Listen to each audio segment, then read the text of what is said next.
Hello and welcome to URM's ISO 42001, the Artificial Intelligence Management System Standard. It's quite a mouthful webinar. My name is Lisa Dargan. I'm a director at URM and I'm joined today by Neil Jones, one of our senior consultants who's been working with the standard for some time. Neil, thank you for joining us, and we can draw on Neil's experience.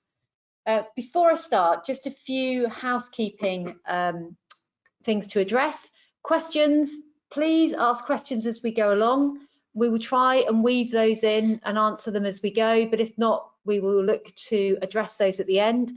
Any questions that we don't get round to, we will look to follow up with you directly if we don't have a chance to answer your question. In terms of the slides, they are available after the webinar. Please just indicate on your feedback form that you would like a copy of the slides and they can be provided. And likewise, there'll be a recording made available. Same again, just indicate please on your feedback form that you would like a copy of the recording, and we will make that available as well. So just looking at the agenda, what are we going to cover? These brief introductions. We're going to look at what is AI. That's going to be fairly high level, but just to make sure some of the terms and definitions that we are all on the same page and talking about the same thing. We're going to delve into the standard itself. What is the standard, what it's there to do, and actually quite importantly, what it's not.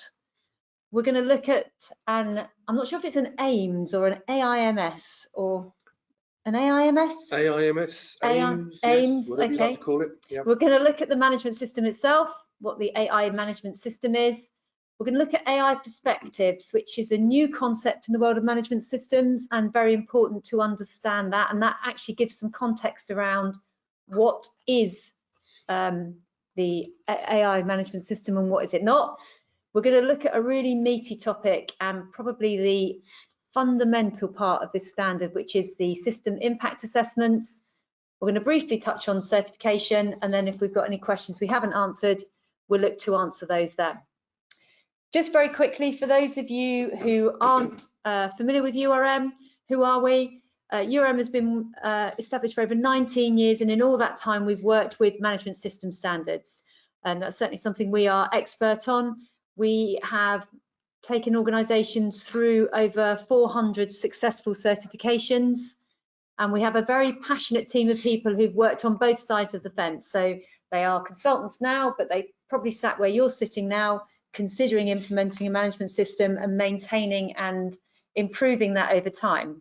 One of such of those individuals is Neil, who's with me today.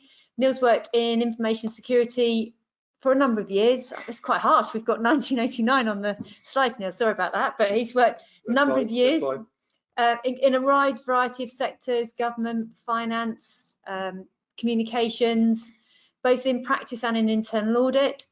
Neil has a 27001 background in terms of implementation and lead auditor.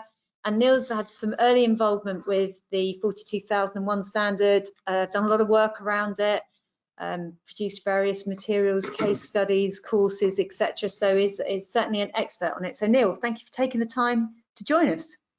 You're welcome. Thank you very much for the glorious introduction. Well. And if we were on camera, you'd be able to see all the grey hairs to show how long I have been in the industry.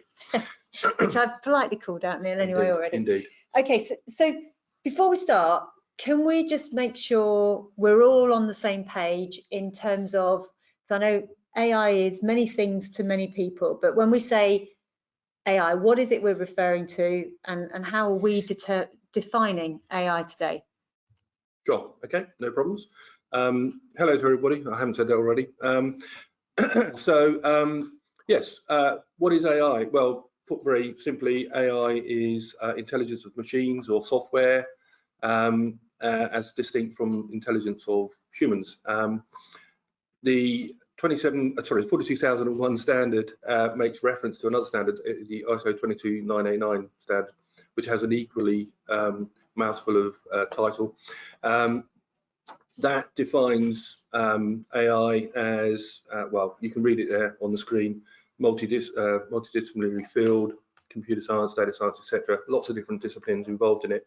And really what that means is it spreads across a lot of real estate, shall we say. And that's also reflected in the fact that it's becoming increasingly pervasive. It's in fields such as computer vision, image recognition. You've all come across that with your Google or Apple phones, and the image processing that it can do, natural language processing, all sorts of things. A particular one that's of interest is healthcare. That's an area which gets a lot of press, where the use of AI in healthcare can be controversial, shall we say. So yeah, it's everywhere.